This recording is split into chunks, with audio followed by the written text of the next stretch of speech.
Hello, everybody. I'm Marc Strozyk, coming at you live from Northern California, originally from the Philadelphia area.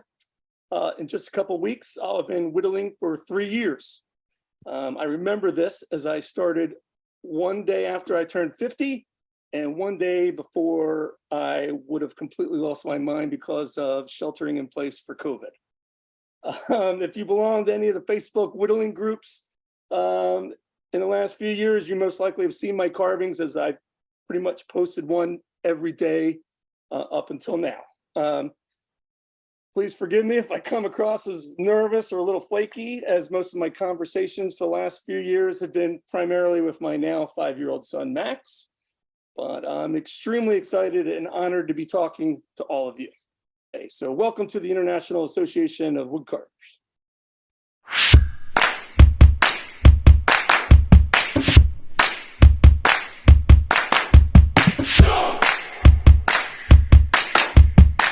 All right, guys, just want to welcome you guys. I'm going to say happy Derby Day because it's being in Kentucky. This is kind of the week of all the horse races and the fun and all that good fun stuff going on. I am not Blake Lunsford. Blake actually had some stuff with his daughter, and he really is very sad that he can't be here today. He told me to give you guys his wishes of sorry, because he really wanted to be here, but his daughter comes first, family first as always. I wanted to go ahead and start off the meeting today by thanking Woodcarving Academy, Helvey, Chipping Away, and Stu for all the direct support that they give us. And I'd also like to give a big thank you to all of you who support the International Association of Woodcarvers through the Buy Me a Coffee link or Buy Me a Coffee link or buying merchandise for us. All these things help us to keep the Zoom calls going throughout the year. There are a few upcoming workshops that I'd like to tell you about posted on Woodcarving Academy. If you want to go and check that out, you can. And if you see a workshop you want to be a part of, you need to go ahead and reach out to the teacher. Woodcarving Academy also has some new classes on there. So if you're a member of our new classes, new videos on there. So if you're a member of that, you can go back and look at some of those videos. The upcoming classes, we've got a Dale Green class coming up on woodcarving a character dog. That's going to be May 20th and 21st. Janet Cordell is getting ready to do a carving a woman's face. That's going to be June 2nd, 5th, 9th, 12th, and 16th. Our own Dave Stetson, who's in here with us today, he's going to be doing creative character heads in wood, and that's going to be in June 3rd, 4th, 10th, 11th, 17th, and 18th. Then there's some ongoing classes that I'd like to tell you about. On a regular basis, Dwayne Gosnell has his Whittling Wednesdays, and he's just released out 4 new Whittling Wednesdays that are coming up here in the next couple months. You can find out information on his website at D. Gosnell Woodworking or woodcarving.com. Chris Hammock also teaches his barflies classes, so check out chrishammock.com and be able to see the classes that are available if you'd like to be a part of that. This September, if you have not heard, I will let you know. September 23rd and 24th is the CCA Carving the Rockies. You can be there, be a part of it. Come on. I've already got my hotel room. I know a lot of guys on here already have theirs. So go ahead and book a hotel, get out there. If you haven't had a chance, look on Facebook and find Ryan Olson. He's a very educational video to introduce you to Carving the Rockies. Has some fun people in that video. So you might want to check that out. Today, with all that being said, since that's what Blake always says, today, got you, Bob. Today, I'm going to introduce to you guys in just a minute, Marc Strozyk. And Mark, I probably just messed your last name up, and I apologize for that. I was asking him earlier. I said, I know I probably messed it up. But you can find Mark on Instagram. He doesn't post there often, but he does have a lot of stuff posted up there right now. And his name, MarcStrozyk, is how that is on Instagram. And then he also has an Etsy page called Max Daddy Wood Carvings. So if you'd like to go and check that out, you guys can check all that out and see what's going on there. At the end of the meeting, I'll tell you guys the upcoming presenters that we have getting ready to come up in the next couple of weeks. Also, I'll give you a reminder at the end of this month, we will be finishing up our weekly Saturday meetings, and we'll go to the summer schedule where we'll have one meeting a month in June, July, and August. So with all that being said, without any further ado, I'm going to go ahead and turn everything over to Mark. Hey, everybody. I'm Marc Strozyk, and I'm coming at you live here in Northern California. I'm originally from Philadelphia, and in just a couple of weeks, I'll have been carving for 3 years. And I remember that because it was one day after I turned 50, and it was one day before I almost completely lost my mind from sheltering in place during COVID. So if you belong to any of the whittling groups, you've probably seen my whittling groups on Facebook. You've probably seen my work before, as I've been posting carving almost every day since I started. They started off really bad. I'd say they've gotten a little bit better. Still got ways to go.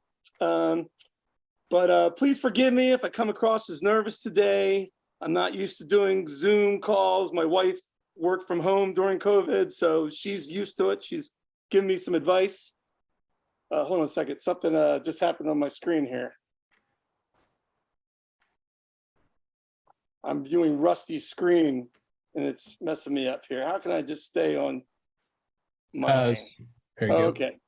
All right. So anyway, most of my conversations in the last few years have been primarily with my now 5-year-old son. So I'm not used to speaking to adults often.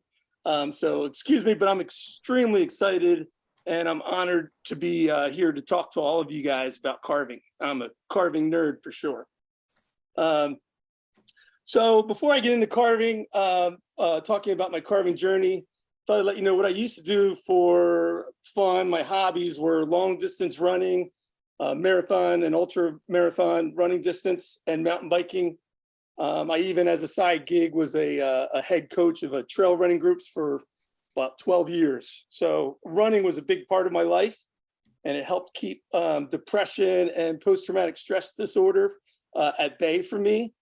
However, in 2018, my wife and I had a son, and our lives were forever changed. And it got much harder to do the things I like to do to keep me sane. Let's see. So 3 months after my son was born, my wife had to go back to work. This was in 2018, and we didn't feel comfortable with having our son at that point go to a daycare provider. So we thought it was best if I left my job and took care of him, with the thought that I would go back once he hit 2 years of age. I would go back to work. Well, that job turned out to be much harder than I anticipated. And about 1.5 years in, I was like, I got to go back to work. I'm going crazy. Staying here, taking care of my kid. I love him, but it was just, I wasn't cut out for it. So we agreed, and we felt that our son, even though he wasn't quite 2 years old, he was ready for daycare. And I went back to work, and everything was great. I enjoyed the time with my son again. And now that I wasn't with him all the time, I was able to get a gym membership and work out again, and talk to grown-ups. And when my job was going well, but then of course, in March of 2020, COVID hit. And while my company stayed open, we lost our daycare provider. Lots of daycares closed their doors, and one of us had to leave their job to take care of our son. And I drew the short straw, and it was me. Thought it would only be for a month, not a big deal, but it went on and on and on. And now it was even worse than it was before, because there's no playgrounds, no library story times, no babysitters, no nights out with the friends to break it up. And it was just, I was going nuts. And on a whim, I asked my wife for my 50th birthday for a whittling knife. I've always been into knives, and some wood. And that's how it got started. And let's see. So I think the best way now to go forward would be to continue talking to you guys, but then show you some pictures, and I'll kind of tell you a little bit how my carving journey has evolved and stuff. All right. So let me try to share the screen. I won't go to my photos. So here you have my first 3 carvings. They were pretty bad, but they were, I think I was following Doug Linker, who I got a lot of great tips from. I couldn't really follow along with his videos. My brain doesn't work well that way. but I didn't have half blocks, so I did these wizards on 1 by 1 inch blocks, and I've kept one of them. My son has the other ones to remind me of where I started. But so these are my first carvings, and I was hooked. Like I said, I was bad, but I thought they were good at the time.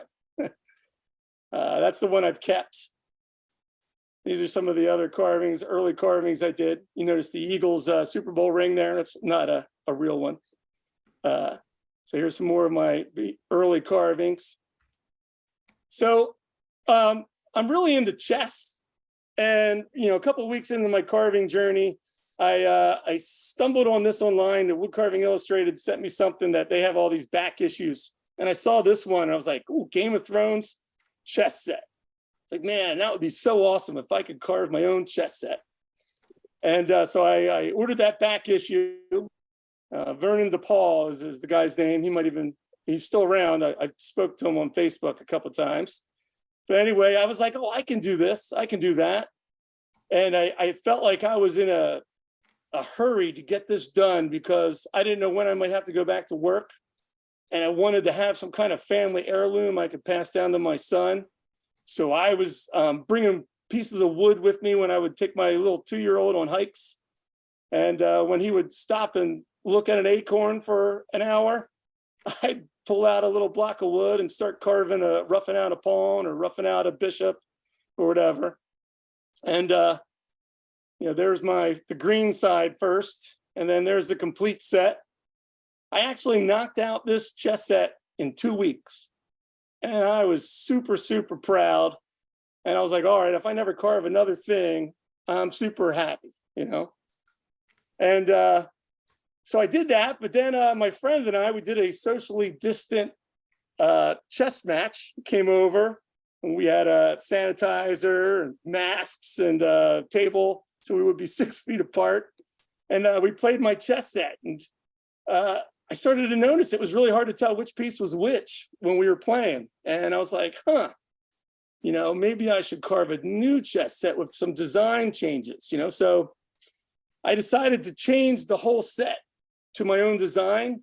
So I redesigned each piece, and I was super, super proud of it. This was on display in my home until about a year or so ago. But yeah, I was like, wow, this is my own. I designed this one myself, even though it was kind of based off of Vern's original set. So I was much happier with this set. It was easier to tell the pieces apart when we played. So that was my first chess set. And I think I learned some really valuable lessons from being able to carve the same piece over and over and over again. So then after that, I kind of, I tried to follow along with Doug Linker and Gene Messer and Sharon my art and some others. And I just found out that my brain didn't really work well. I mean, I got great tips and stuff from them, but I don't follow along well with videos and stuff. I'm more of I learn by doing. And I think the would-be carver would tell you carve more, the more you carve, the better you carve, right? So I just started carving characters that I was interested in. And, I would just, pull up some bobbleheads or some guys online. I just start carving my heroes and pop culture idols. And I knew my carvings weren't great, so I figured I'd add these backgrounds to them from using my computer display. So I figured at least that way I'd dress them up a little bit, dress up a turd. I think Chris Amick calls some of this stuff turd sauce, right?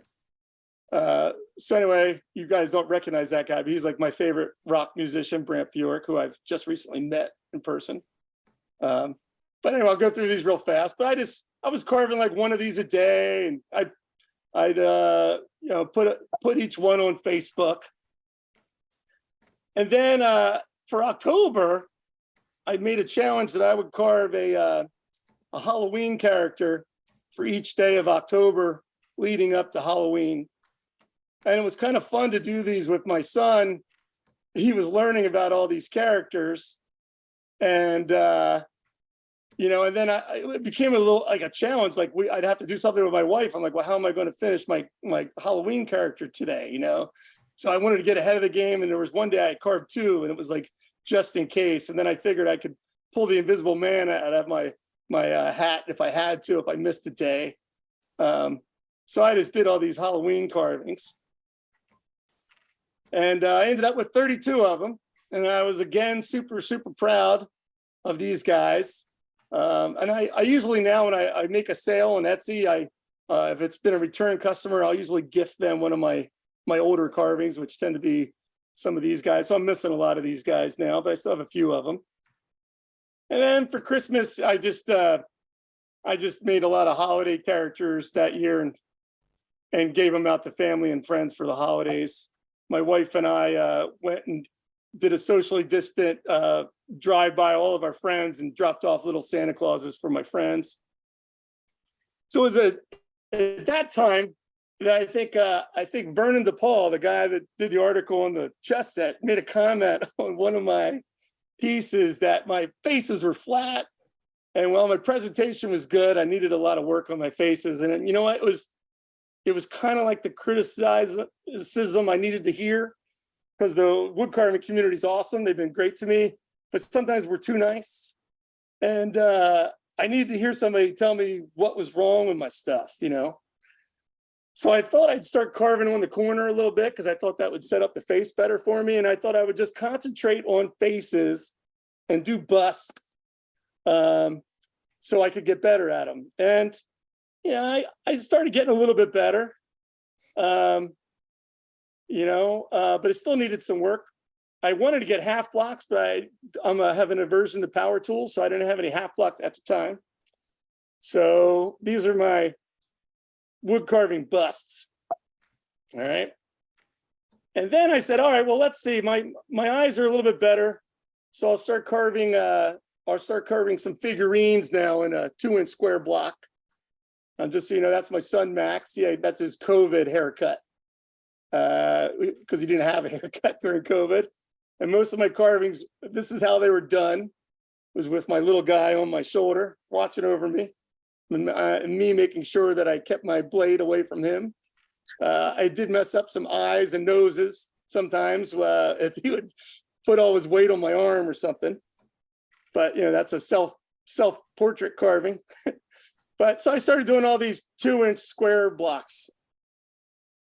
And it was right around this time that Helvey put out a contest, which was a fantasy carving contest, 6-inch tall, 2-inch square blocks, which is perfect because that's what I've been working with in the fantasy genre. And they had a beginning carver category of 1 year or less. And it was right around this time. It was about March, April of 2021. So I was still in that under 1 year umbrella. So I was determined to win me a Helvey knife and win the contest. So I was going to do a fantasy carving every day up until the deadline. And then I would just submit my best work, what I thought was my best work. So here's all these fantasy carvings I was doing. It was also at this time too, by the way, that I got myself a wood burner, and I started experimenting with the wood burner. It's become a big part of my style now, but at the beginning, you'll see I'm just kind of experimenting with it. These are Game of Thrones. I realized that some of my characters were over 6 inches and would not be submittable too. So, and they're all rough. But here was some of these are my final contestants to be for my submission. It was the one-eyed orc pirate. My dwarf, a lot of my family members told me I should submit this guy. But ultimately, I went with my jester. Rufus Gamgee is his name. And I'll give you I created a little backstory for Rufus. We got some time, so I'll tell you, it's a short paragraph. But let me introduce you to a character that J.R.R. Tolkien never did. Rufus Gamgee the Hobbit, who became the court jester to the mighty Orc King. Rufus was the twin brother of Sam Gamgee from the Lord of the Rings fame. However, Rufus was abducted by orc pirates when he was only 6 years old. He was enslaved by the orcs and lived many years in the dungeon of the Orc King. And one day, the Orc King ordered Rufus to stop frowning but poor Rufus could not. He missed the Shire so much. So the Orc King ordered his surgeons to make it so Rufus would smile all the time. So that's my Rufus. He won second place. I was super, super excited. And then there's all my fantasy carvings on display. They are now no longer on display, but except I do have my Rufus somewhere. But so I was super, super excited that I won a contest. Well, I came in second, so I didn't win. The guy that came in first was, I knew he was going to win as soon as I saw his carvings. And then I wasn't even sure I was going to place. I saw some of these other ones, but I did place, and I became friends with some of the other contestants. And I went on to carve some of the other contestants' entries. One of the contestants had carved a dragon. He got an honorable mention, but I was worried that he was going to win. And I was excited to see if I could carve a dragon in a block too. So this is my version of his dragon. And then here's just a couple of other 2-inch square block carvings that I did. And then I'll move through these pretty fast. Oh, I was playing around with the wood burner. I put these ones up there. I really started to see what you can do with a wood burner. I was like, wow, these Quentin Tarantino characters, not a lot of people carve these versions of them because of the all the details on the t-shirts. So I was like, wow, if a wood burner, you can really do all that. So I was excited about the possibilities to mix the wood burning with my carvings. And then, so after all that, I was like, you know what, let me try to take a class. Maybe if I had a class, I could take it up another level. So Chris Hammock was offering his barfly classes, and I took a class from him that was doing the wizard. I had gotten the rough out. And 20 minutes into the class, he was great, and he was awesome, fun personality, but I just couldn't pay attention. And I left the class and I just carved it on my own and finished it on my own. But I was hooked onto the rough outs. So I just kept buying rough outs from Chris Hammock and kept doing them again on my own. And I had a lot of fun with them. And then it was at this point, I think I started to realize I needed to learn how to use a gouge, because there were some spots I needed to remove wood that I just couldn't get to with the knives that I had available. And I was trying to stay away from gouges because my carving idol, Donald Mertz, doesn't use them. But man, he's going through some elaborate measures to make knives that do what a gouge does by not having a gouge, and I'm not that guy. So, I made this one to go with all the barflies. I figured they needed a bartender, so I added my own bartender. And then there they are all on display. So it was after I did these 2-inch square block carvings that I noticed that my hands were really starting to hurt. And I had developed some ligament issues in my hand ever since I had a kid, and changing diapers and dealing with a moving child, changing their clothes. It would just really mess with my hands. And these carvings on the 2-inch square block were really messing with me. So I found out that you can get half blocks from Heineke. You don't have to cut them yourself. You can have them ship them out to you. So I was just ordering 12-inch half blocks from Heineke, and I experimented now with just doing half block carving. There's a self-portrait carving, but and it really was a lot easier on my hands, and I could finish a carving much faster, and which was also allowed me to experiment more, because I knew that I haven't devoted so much time. If I screw it up, it's not the end of the world. So I just kind of really played around with this carving on the half block. And I thought my faces were getting much better. And it was at this time that I started getting a lot more requests for me to sell. So it had always been hard for me to want to sell my figures, because I become attached to them after I carve them. But now that my carvings didn't take as long to do, and I could replicate them and do them faster, I was like, okay, I can sell these. So I did. And I started doing that. And then I wanted to do projects, but I need to have something where I finish it every day. So I figured I would just do these themes. Like, so this is my superhero theme. And I would just, every day I'd carve a different superhero. And it was also fun with my kid on my shoulders watching me carve. I'd carve a different superhero every day. And he would ask me about that particular superhero. And I'd tell him all about that guy, even though I don't know all about all of these superheroes. But that was a lot of fun. And I started getting some orders for some of these guys on Etsy. And then October came around again. And I figured I'd do my Halloween thing, but now this time on characters on the half block. So I pretty much did almost all the same characters I did before, but now on the half block. And I was feeling pretty confident that my faces had gotten a lot better and that I was getting to be a better carver.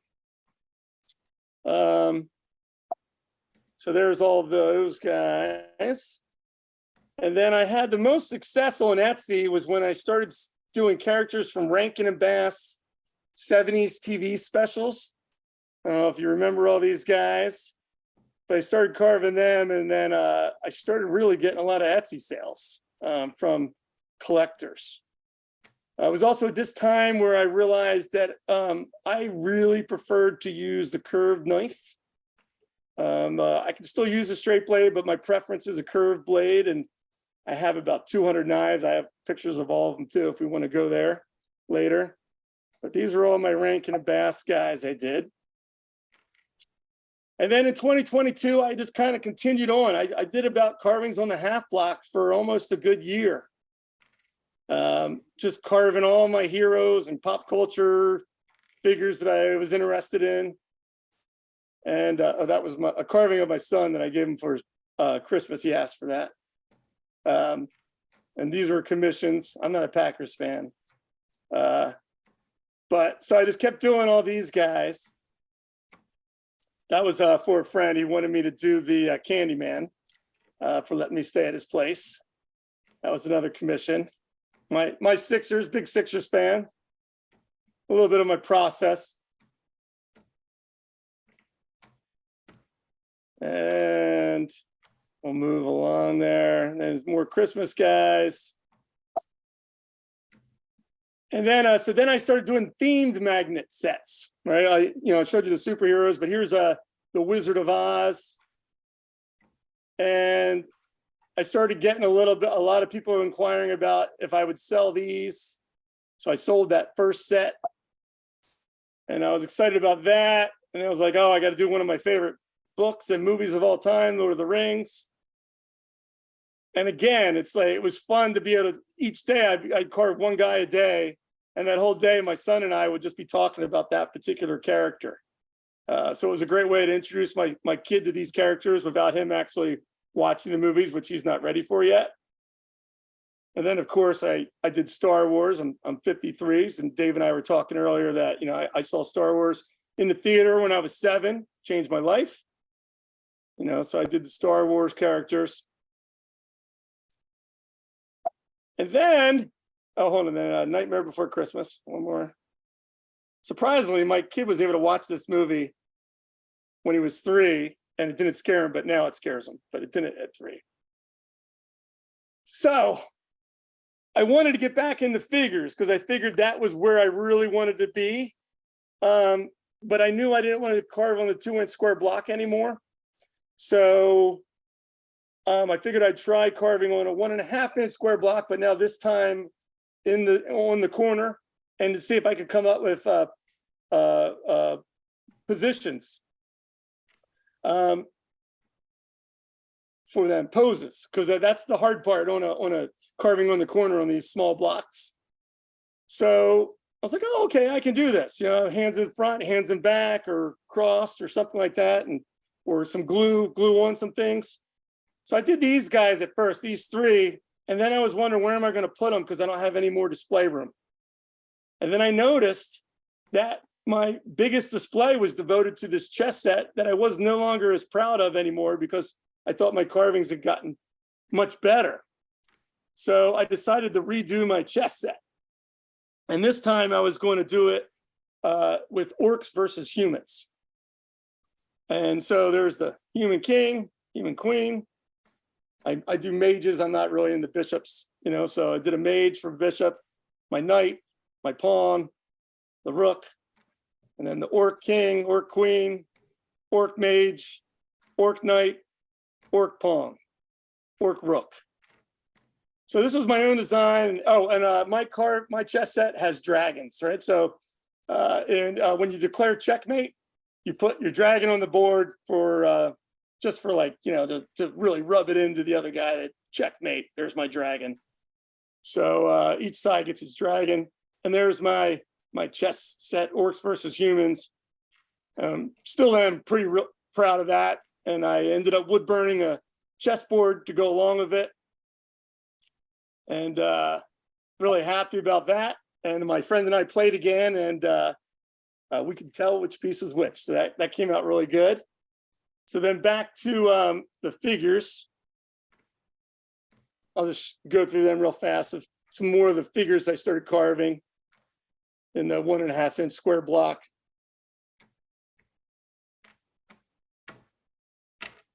And I just did a lot of them.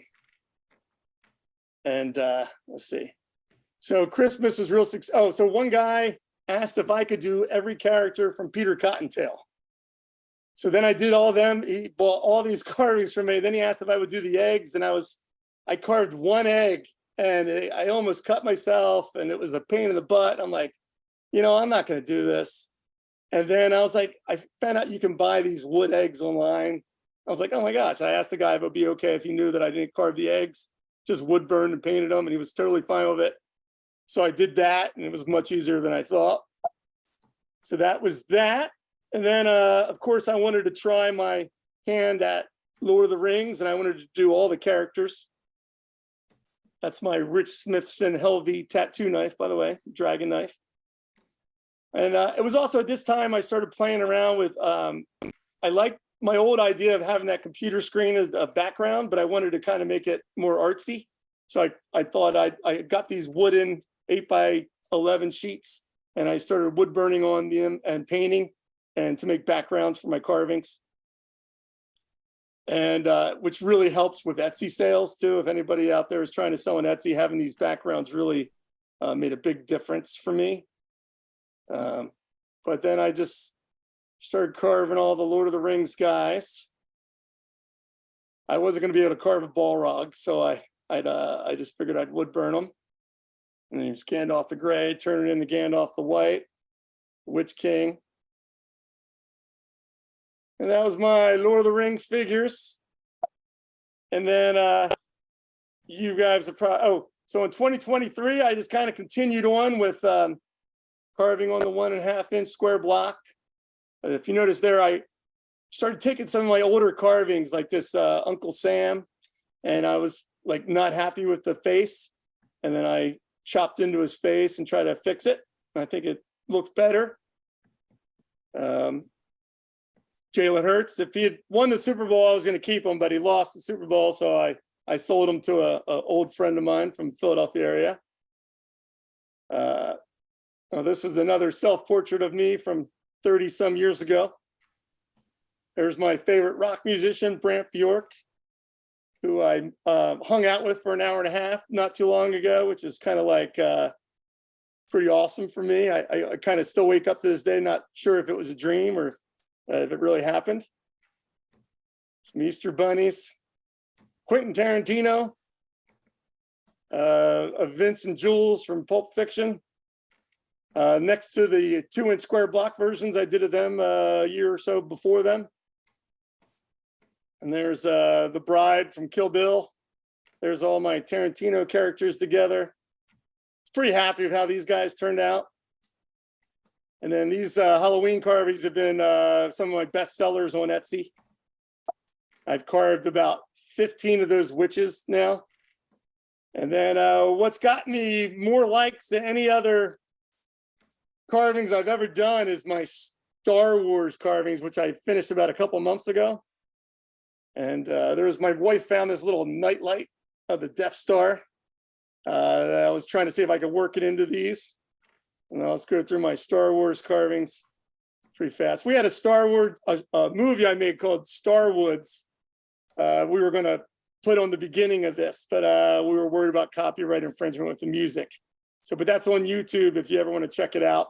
I also have The Wonderful Whittler of Oz you can check out too. But these are my Star Wars guys. This shows you a little bit of my process. I hate carving Boba Fett. Anything with helmets, I liked, you know, that has more exact lines. It's a struggle for me. But, and then there's me as Yoda. So, you know, I'm not just a carver of Star Wars, I'm a fan. There's my son, Max, wearing his C-3PO necklace I made for him. I have a Yoda necklace myself that I'm wearing right now. And there's we were all dressed as, my son wanted us all to go as robots last year's Halloween. That's him in his C-3PO outfit and us just as, you know, some kind of robot. Right. Oh, and then there's me as Yoda. All right. And then I'm almost done rambling. You can ask questions or get rid of me if you want. But here's the Wizard of Oz. There's I did the Dorothy, and I got a lot of people complaining that Dorothy's unhappy. Well, I remember her being unhappy most of the movie because she wanted to go home. But so I gave her a smile, struggle with female faces. And then they told me that if you're going to carve Wizard of Oz, you got to carve Toto. I hate carving pets, but I knocked this one out for someone. And then there's the Munchkin Mayor, the Lollipop Guild, Glinda, the first Glinda, the third Glinda. Glinda's been popular. Somebody told me that the Wicked Witch of the West really had one eye in the book. So she wanted a Wicked Witch of the West with one eye. There you have it. There's the Wicked Witch of the West with two eyes. Scarecrow, Tin Man, Cowardly Lion, another Cowardly Lion, 5 of them together. There's the Nico, the flying monkey. I glued those wings on, so I did them separate. There's a Winky, who I was for Halloween one year. Another Winky, another flying monkey with no glued on wings. There's them together. There's the wings from behind. And there's my wife and I at a Halloween extravaganza, Wizard of Oz. She's the resident of Emerald City, and I'm a Winky. And that's it. And then I'll just quickly go over my displays. I don't have all these carvings anymore. Game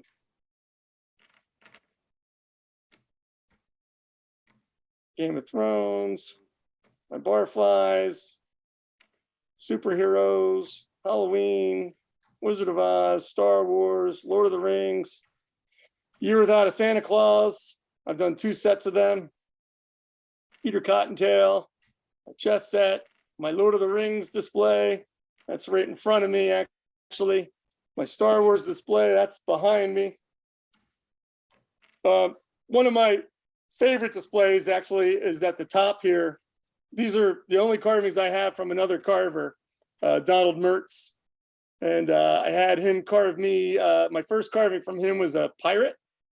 And we became friends on Facebook.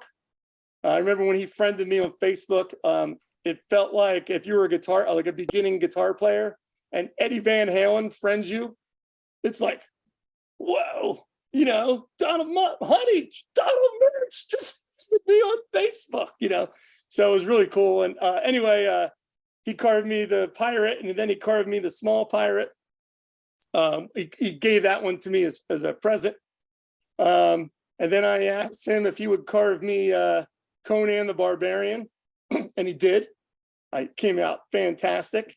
And then I asked for a dragon. He said no. And so I said, how about an orc? And he said yes. So I got an orc. And then he also did a samurai for me. And some of these other ones he included. These other guys on the side there, the budmen and the pilot are my own design. Sorry, I had an ant on my screen. And that's all. I have other pictures of knives and some of my process and how I fix my Witcher space. But I feel like I should stop sharing that for a little bit and see if anybody had any questions or check in to see if I've been rambling or if everyone's asleep or whatever. And Mark, you said you're a big knife fan. How many knives do you think you have collected? Oh, we'll go back to sharing. Let me pull up my knife. I love talking about knives. So I know you only need one or two knives. So Said no you carver don't ever. have to argue with me. I know some people are like, oh, what do you need all those knives for? I like knives. If you like to play guitar, you only need one guitar. But if you really, really love it, you might have lots of guitars. And knives are easy to store. Guitars are big, right? So I have a lot of knives. It's been a fun hobby, and I've made a lot of friends on Facebook with other carvers, with trading knives and talking about knives and finding out more about them. But let me go into share my knife photos. And so here's the chest, which is right alongside of me. This is where I keep my knives. A friend of mine gave that to me early on in my carving journey for Christmas. I think he got it at Harbor Freight for under $100. Pretty good deal, I think. It was broken out of the box, but a little bit of wood glue and TLC fixed it. So took out the mirror in the top, changed it to say Stroz Tools. There's my top one. Most of these are rough out knives. Also, that top drawer has the most room, so some of these knives just wouldn't fit in any other drawer, so that's why they're there. But I made these little knife trays so they can all lay down in there, using a half block of basswood. I think I have a picture of them being made somewhere in here. This is my bottom drawer, probably my most favorite drawer. These are all Donald Mertz style knives, or actually knives made by Donald Mertz. There was a time he reached out to me and asked about a knife that I had shared on Facebook. He asked me who made it, and I told him, but then I sent the knife to him. I'm like, if your carving idol asks you about a knife, give it to him, right? I was honored, and sure enough, he gifted me with 4 knives in return, which is super cool. A couple of them are some the last 4 knives on the right were all gifts from Donald Mertz.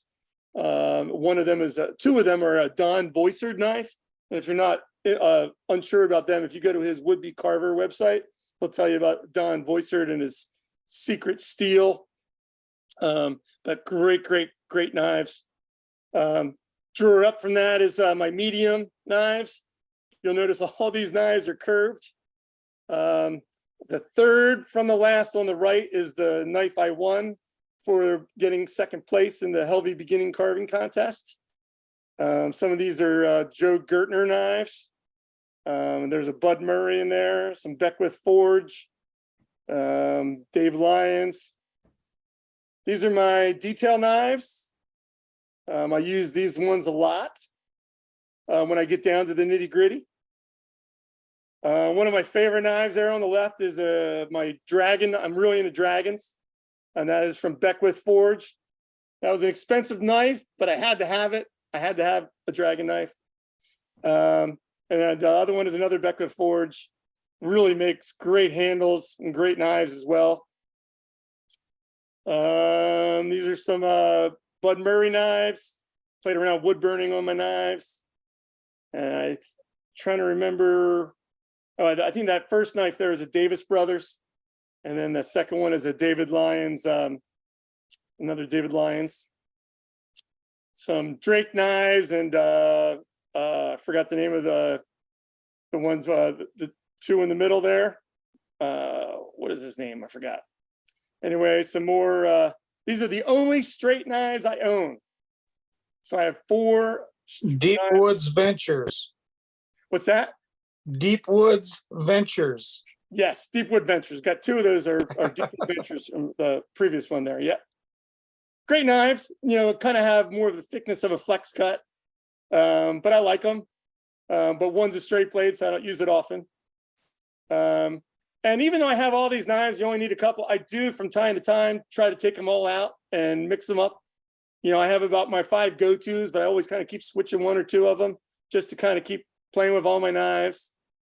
And then here's some knives that wouldn't fit in other drawers. And like my one favorite detail knife by David Lyons, I have 4 of them. So if I ever break one or struggle sharpening it or whatever, I got another one I can just pull out, And then I have that, what's the French company that makes those folding knives? I had sent that to Donald Mertz and he sharpened it all up for me so I could actually use it. Give me a Ralph Long knife, which is pretty awesome. Yeah. Oh, and then these are the carving trays I made for my my carving toolbox, which have worked out pretty well for me. I have one on my bench too, so when I'm carving, I can have 6 or 7 knives all laid out and not have to worry about the blades touching, because I'm a big stickler. I don't want to have my blades touching. And yeah, so feel free to ask me any questions or talk or not. Hey, Mark. Yeah. Yeah, this isn't exactly a question. I just wanted to say thank you to you. I follow your work a lot on Facebook, and I had asked you several questions about wood burning tools, and you wrote back to me and you told me what you used, and I've been using them ever since, and I'm really happy with it. And I just wanted to say thanks for taking the time out to answer my questions. Oh yeah, no problem. Yeah, like I said, the wood carving community has been super helpful to me. You know, like I said, sometimes I wish the criticism was a little harsher, because that's just personally that works for me to kind of motivate me to do things. But yeah, if you ever have a question, there's like 30 people want to reach out and answer you. Great, thank you.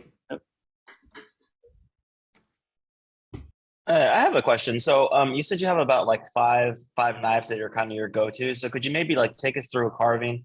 So say, for example, you have like a 2x2, you know, you're going to start off with your hogger, and then at what point do you switch to maybe a 1 3/4 to the detail? Like kind of like walk us through like the process, I guess, maybe.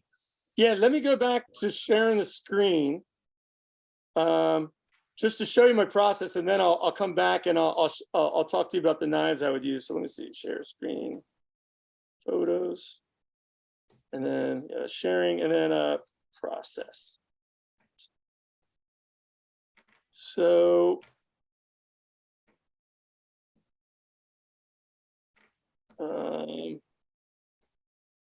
so any kind of meat, 1.5 inch to a 2 inch length knife, I'll use just to kind of remove all the wood that's outside the lines, and then it's probably not the best one. Let me stop sharing the screen. So yeah, so I'll use a big knife, to rough out, because I don't want to screw up my detail knives, taking off big chunks of wood. So I'll just use a big fat knife, oh, one of my favorites anymore is, I don't know if you can see this. This is a flex cut. And I used to not really like flex cuts too much in the beginning, but I started using this knife because it's, you can get it for $26 and it's perfect for roughing out. And I like that curved blade. And actually I wasn't a fan of this handle shape, but I can flip it around in my hand in lots of different comfortable positions. So I really like it. So I do a lot of my roughing out anymore with this knife. It's a go-to. And I like it too, because if I drop it or whatever, it's one of the cheapest knives in my collection. And I actually have another one, the same exact knife. If I can find it, what did I do with it?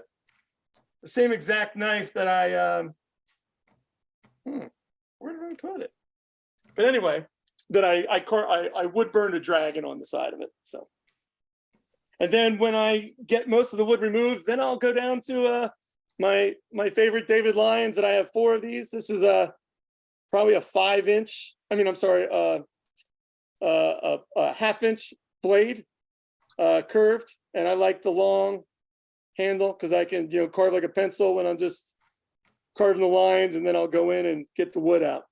I also have a fancy version of the same knife by David Lyons too, except that it is a little bit longer, the blade. I think it's 0.7 inches and this one's 0.5, but they're supposed to be the same knife. So. And that's pretty much it. I mean, I'll mix in a couple of different ones. Sometimes I'll use when I'm just cutting out the corners of the eye sockets, I'll use this little knife. And then, for eye sockets, I will use a number 9 gouge. And then the wood burning really helps clean it all up. Does that answer your question? Yeah, awesome. Thank you so much. How many carvings would you say you've done? Yeah, I'd say probably a couple thousand. That's the one thing is like, I've only been carving, for a little under 3 years, but I've probably carved more than some people have in 10, 15 years. Because I've carved in the beginning, I was carving especially like 3 or 4 a day. Now I kind of keep it at 1 a day, and sometimes I might skip a day now. It's not as like I used to be. It was like a big thing for me. I had to finish 1 a day, but yeah, I've carved a lot. So I think I've been able to progress a little faster because I've just carved so much. Now, do you include a full carving as painting as well, or? Yeah, so I struggle because I like all of it. I like to carve, I like to wood burn it, and I like to paint it. So the only thing I didn't like doing was the finish, and now I've switched to a different finish that I like to do. It only takes a few minutes, which I tell you about if you're interested. But yeah, so I like the whole process. So I only have like a couple carvings where I haven't painted it, just because I want to, because I know it'll look better and I enjoy that part. So. Well, why don't you go ahead and share a little bit of that finishing process with us for a minute? Yeah, so I had the spray or whatever. I remember the first time I tried an antique carving, my gnome turned out black, and that wasn't what I wanted to happen. And then somebody told me, you got to spray it first and then antique, or I forget which order it was, but it was like, you had to wait a day, and I'm an anxious guy. I don't have the patience for that. So when I'm done carving, I take out my done painting, take out the blow dryer, get them dry, and then I apply a butcher block conditioner by Howard's Feed, I guess. Butcher block conditioner, but I mix it with a little bit more mineral oil, and I add a little bit of oil-based burnt umber paint, just a little bit. Shake it up. Sometimes I'll heat up water in a pot and then let it in there to kind of break up the paint a little bit more so it doesn't clump. But then this is the mixture. So when I'm done with the carvings are dry, I'll just brush all this on, and then I usually like clean up my workspace, and about 10 minutes later, come back with a paper towel, dry it up, and then I take pictures of it and post it all on Facebook, so Nice. it works out great. I love it.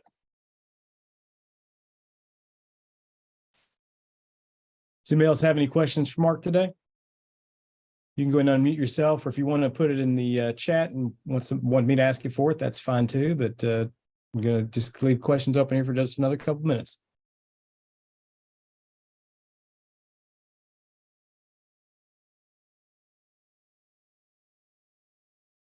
And Mark, while we're waiting for a question or two, why don't you talk a little bit for just a second? I know you mentioned your son several times. Is he getting an interest in carving? And I know he's very young, but didn't know if you've let him have any type of a sharp utensil in his hand to carve anything. Yeah, so he really wants to carve, but he's not ready. I know some people said, well, what about soap carving? And that is definitely something to look into, but he's not even ready for that yet. But he's getting closer and closer. But I did make him a carving knife that he can play around with, my favorite blade shape. And he was born on Pi Day, so I put a little pie on there. But I don't know if you noticed that it's in my chess set as pi symbols on all their shields. Nice. And then so I just made him his own knife. So sometimes he'll play around and he'll pretend he's carving, so it's fun. And a couple of times somebody will mention something like, "Oh, your daddy carves," and he'll go to, "Yeah, my daddy's a really good carver." So it makes me feel pretty happy when he says those things. That's awesome. Yeah. All right, guys, we have any other questions from anybody? Well, Mark, I'm going to thank you very much for helping out, coming in and being a part today, showing us all of your great carvings. That's just awesome. I greatly appreciate it. I'm sure everybody who's here just got joy out of looking at everything there and seeing what you do, especially that big old knife collection. That's pretty awesome, dude. Thanks. I'll give you a couple seconds more if anybody else has another question. Oh, you know what? I should share with you some knives, more knives. Hold on a second. I forgot I had more. Since you like that part. Share. 1 second. So I have other knives. So I have my backpack knife when I go on hikes. I take this with me. It's got about 7 or 8 knives in there. Oh, these are the knives that are in there in protective cases and sheaths. These are the knives out of their sheaths, so you can see them, that I take with me on hikes. We have a really great state park here, like 48 miles of trails that I would mountain bike and trail run on before. This is my go-to tote. So this stays up and ready. So if my kid ever wants to go play outside or do something outside, I can just throw some stuff in the middle and take this outside with me. These are the knives that are inside that outdoor tote. You can see inside there. And then that's just my Rich Smithson tattoo knife I got. Waited about almost a year for it, but I was super excited about getting it. And I even had Donald Mertz carve me a knife holder for it, which is pretty sweet. And then this is my dragon knife with my dragon cell phone holder holding it. And then I told you I liked all knives. So even before I get into carving, I've had a nice little collection of regular everyday knives. All right, now shut up. That's really awesome, Mark. No, great collection of stuff, brother. We appreciate it. Anybody else have any more questions? Well, say, Mark, I'm going to thank you a lot, and guys, I'll talk with everybody here in just a second. Let y'all know who we have coming up. Again, Blake apologizes for not being able to be here. He really wished he could have been here. He's popped in for a minute, but anyhow, I just tell you guys what's coming up in the near future. Next week, we have Mark Dillinger coming in on May 13th. Then on May 20th, Lucas Cost is going to be here and joining us for carving for us. Then we have May 27th, Reese from Woody Wood Spirits. He's over in England. He's going to be giving a presentation for us that day. And then we're going to go to our once a month meetings. So for the month of June, on June 24th, which is the day after my birthday. So if you guys, never mind. June 24th, Jeff May is going to be here with us. And then on July 15th, our July meeting is going to be Randall Stoner. We'll get an August meeting in there. Randall Stoner is also, he's also known as the Mad Carver. We'll get that August meeting in there, and Blake will start making some publications and kind of getting some information out about the summer schedule and all that. But just so you guys know, we've still got the rest of the month of May, and then we'll break and have our summer schedule. With that all being said, Mark, greatly appreciate you coming and being here today and sharing with us. Love your journey and love hearing about all the things you've done and seeing all the carvings you've created. With that being said, guys, I thank everybody for being here with the International Association of Woodcarvers. Y'all have a wonderful Saturday, and if you want to, go watch the Derby. Have a great day.